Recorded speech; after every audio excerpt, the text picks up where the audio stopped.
નમસ્કાર, આપનું હાર્દિક સ્વાગત છે એજ્યુકેશન ગુજરાત ચેનલમાં. આજે આપણે ધોરણ 6ના ગુજરાતી વિષય 11મો પાઠ દૂર શું નજીક શું, જેમના લેખક છે ઉમાશંકર જોશી. ચેનલ પર નવા હોય ચેનલ સબસ્ક્રાઈબ, વિડીયોને લાઈક શેર કરી દેજો. પ્રશ્ન પહેલો છે કે નીચેના દરેક પ્રશ્નના ઉત્તર માટે આપેલા વિકલ્પમાંથી સાચો વિકલ્પ શોધી ક્રમશઃ પ્રશ્નની સામે પહેલા બોક્સમાં લખો.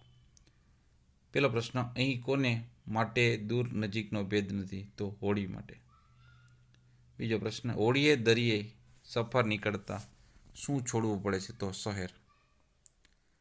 ત્રીજો પ્રશ્ન, હોળીનું સઢ ફૂલવાથી શું થાય છે? તો હોળી છે એ ગતિ કરે છે. ચોથો પ્રશ્ન, ધ્રુવના તારાનું નિશાન તાકવું એટલે કે જીવનમાં એક લક્ષ્ય નક્કી કરવું. ઓપ્શન બી જવાબ છે. પાંચમો પ્રશ્ન, એકવાર સઢ ફૂલ્યા એટલે જીવનમાં આગળ વધવા માટે હિંમત મળવી. છઠ્ઠું છે, પૂનમ એની ટુકડી એટલે કે લક્ષ્ય પ્રાપ્તિ નજીકમાં હોવું. સાતમો પ્રશ્ન છે, કવિએ હોળીના ઉદાહરણ દ્વારા આપણને શું સમજાવ્યું? તો જીવનમાં આવતી મુશ્કેલીઓનો સામનો કરી આગળ વધવાનો. બીજો પ્રશ્ન, કૌંસમાં આપેલા શબ્દોમાંથી યોગ્ય શબ્દ પસંદ કરી ખાલી જગ્યા પૂરો. પહેલું, છોને છોડે એ ભૂમિના એ કિનારા. બીજું, રાધિકા મમ્મીનો પાલવ પકડીને દોડે છે. ત્રીજું, હોળીની ગતિ મતવાલી છે. ચોથું, દરિયામાં ગમે ત્યારે ઝંઝાવાત થાય છે. પાંચમું, હોળી ભૂમિના કિનારા છોડી આગળ વધી. છઠ્ઠું, નદી મંદ મંદ હસતી દોડે છે. પ્રશ્ન ત્રીજો છે, નીચે આપેલા વિધાનો ખરા છે કે ખોટા? નિશાની કરીને જણાવો. પહેલું વિધાન, હોળી શહેરના રસ્તાઓ છોડી આગળ વધે છે. વિધાન ખોટું છે. બીજું વિધાન, હોળીના સઢથી હોળીને ગતિ, દિશા અને સંતુલન મળે છે. તો વિધાન સાચું છે. ત્રીજું, હોળીને આભના વાદળા હટીને રસ્તો કરી આપે છે. વિધાન ખોટું છે. ચોથું, પાણી પર ઉછળતી હોળી જાણે તારાઓને તાળી આપે છે. વિધાન સાચું છે. પાંચમું, હોળીએ ધ્રુવ તારાનું નિશાન તાક્યું છે. વિધાન સાચું છે. છઠ્ઠું, આભના આગળ ખુલી જવાથી નવા રસ્તાઓ મળશે. વિધાન સાચું છે. સાતમું, હોળી ઝંઝાવાત રૂપી વીંઝણ સાથે ખેલ ખેલે છે. વિધાન સાચું છે. આઠમું, જળમાર્ગની સફર છે સરળ અને આનંદમય હોય છે. વિધાન ખોટું છે. ત્યારબાદ પ્રશ્ન નંબર ચોથો છે, નીચેના પ્રશ્નોના એક વાક્યમાં ઉત્તર લખો. પહેલો પ્રશ્ન, એકવાર સઢ ફૂલ્યા ને વાયરા ખુલ્યા એ દ્વારા શું સમજાવાય છે?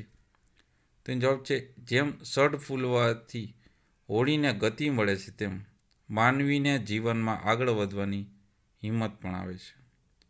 બીજો પ્રશ્ન, સામે આભના તે આગલા ખૂણે ને પંથ નવા ઝૂલે એટલે શું? તો જવાબ છે, આભરૂપી આગવા એટલે કે મળવા જાય અને મોટી મોટી મુશ્કેલીઓનો ઉકેલ સૂઝતા જાય. નવા માર્ગ એમ જીવન સરળ બનતું જાય. ત્રીજો પ્રશ્ન, નદીની કે દરિયાની સફરે જતા વાતાવરણમાં શો પલટો આવે છે? તો જવાબ છે, નદી કે દરિયાની સફરે જતા જ્યારે જાય છે ત્યારે પવનના સુસવાટા સાથે વરસાદ કે તોફાન શરૂ થઈએ પણ તોફાનમાં પણ હોળી હાલક ડોલક થતી આગળ જ વધતી રહે છે.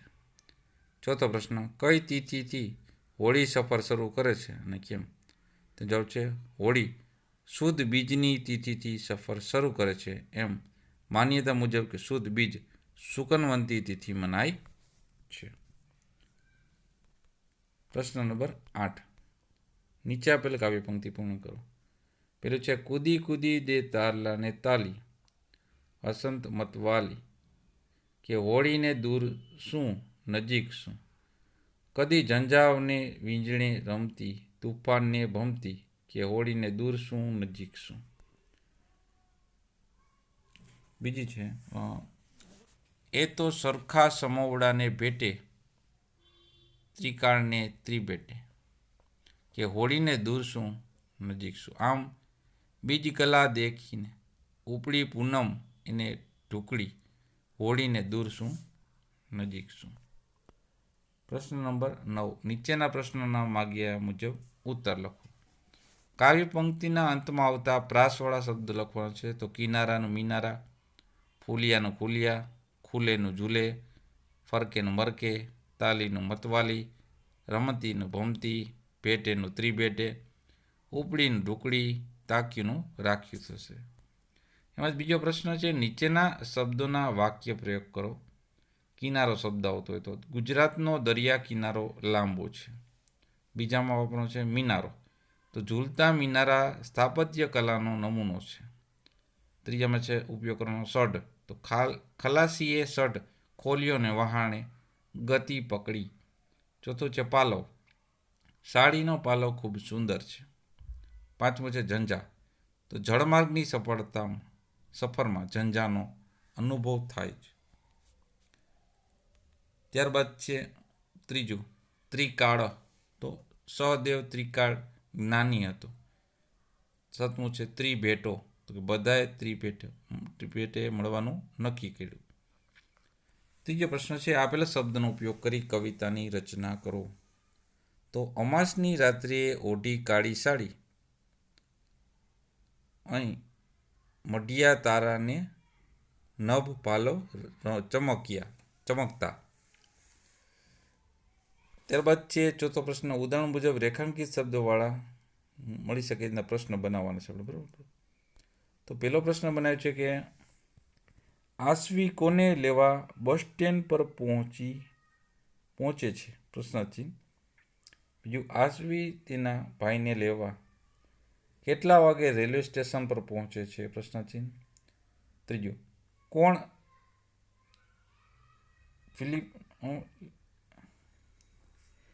ફિલિપને લેવા રેલવે સ્ટેશન પર પહોંચે છે?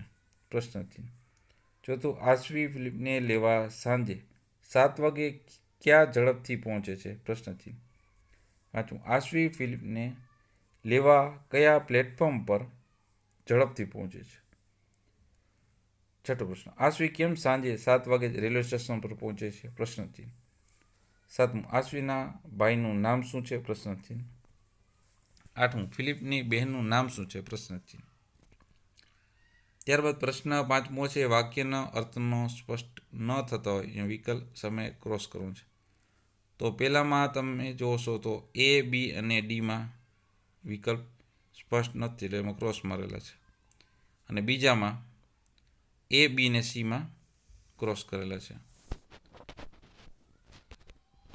ત્યારબાદ ત્રીજો પ્રશ્ન છે, એમાં ઓપ્શન એ અને ડીમાં ક્રોસ કરેલો છે. ત્યારબાદ પ્રશ્ન છઠ્ઠો છે, પદ્યમાંથી ગદ્યમાં અને ગદ્યમાંથી પદ્યમાં રૂપાંતર કરો. પહેલાનો જવાબ થશે, એકવાર સઢમાં પવન ભરાય છે તેથી ફૂલે છે અને ખુલે છે, ગતિમાન બને છે. બીજાનો જવાબ મળશે, સામે આભના તે આગળા ખુલે ને પંથ નવા ચૂલે. ત્રીજું, દૂર દૂર તેના પહોળા ફરકે છે અને જાણે કે તે ઝીણું ઝીણું મંદ, એટલે ઝીણું ઝીણું કે મંદ મંદ હસતી હોય તેમ લાગે છે. ચોથું, એણે ધ્રુવનું નિશાન ભલે તાક્યું, બાકી ન કાંઈ રાખ્યું.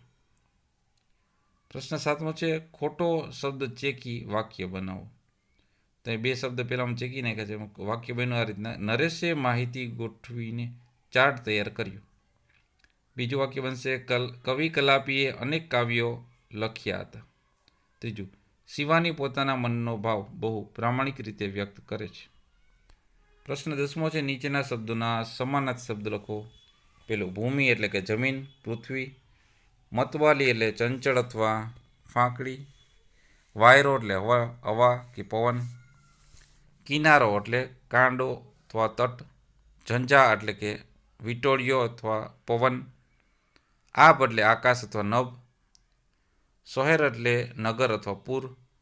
વીંજણો એટલે પંખો અથવા વ્યજન. ઢૂંકણું એટલે નજીક અથવા પાસે. હોડી એટલે નાવ અથવા નૌકા. નિશાન એટલે લક્ષ્ય અથવા ધ્યેય.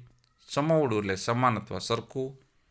પ્રશ્ન 11 છે, નીચેના વિરુદ્ધાર્થી શબ્દ લખો.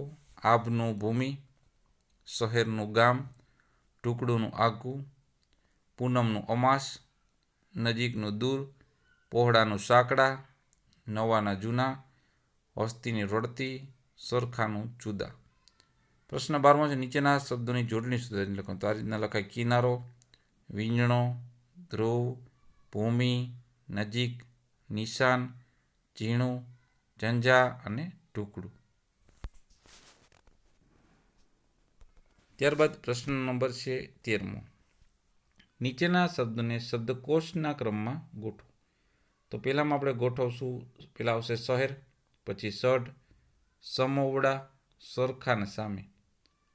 બીજા આવશે ઝીણું, તારલા, બીજકલા, વીંજણો ને હોળી. 14મો છે પ્રશ્ન. નીચેના શબ્દ સમૂહ માટે એક શબ્દ લખો. પવન ભરાઈને વહાણને ગતિ મળે, વહાણના થાંભલાને બાંધવામાં આવતું જાડું કાપડ કહે સઢ. બીજું, થાંભલા જેવું ઊંચું ચણતર, મિનારો. ત્રીજું છે સાડલાનો લટકતો છેડો કહે પાલવ. ચોથું, પવન સાથે પડતા વરસાદનો સુસવાટ કહે ઝંઝા. 5મું, 3 કાળનો સમૂહ ત્રિકાળ. 6ઠું, જ્યાં 3 રસ્તા મળતા હોય સ્થળ ત્રિભેટ. 7મું, પૂર્ણ ચંદ્ર ઉગે તે તિથિ પૂનમ. 8મું, પવન નાખવાનું સાધન એને કે વીંજણો. પ્રશ્ન 15 છે, ફકરો વાંચીને પ્રશ્ન ઉત્તર આપવાનો છે. એમાં પહેલો પ્રશ્ન કીધો છે કે શેરપાએ શા માટે અરુણિમાને પાછા ફરવાની સલાહ આપી? તો જવાબ છે શેરપાએ અરુણિમાને પાછા ફરવાની સલાહ આપી કારણ કે અરુણિમાની બોટલનો ઓક્સિજન પૂરો થવાનો હતો. જિંદગી સલામત હશે તો ફરીથી પ્રયત્નો થઈ શકશે. બીજો પ્રશ્ન, અરુણિમાને પીછેહટ ન કરવાની પ્રેરણા કેવી રીતે મળી? તેનો જવાબ છે અરુણિમા વિચારતી હતી કે હું ખૂબ આગળ એટલે કે ઊંચે ચડી ગઈ છું. હવે પાછા ફરવાનો વિચાર નહીં પણ આગળ વધવાનો જ વિચાર કરવો જોઈએ.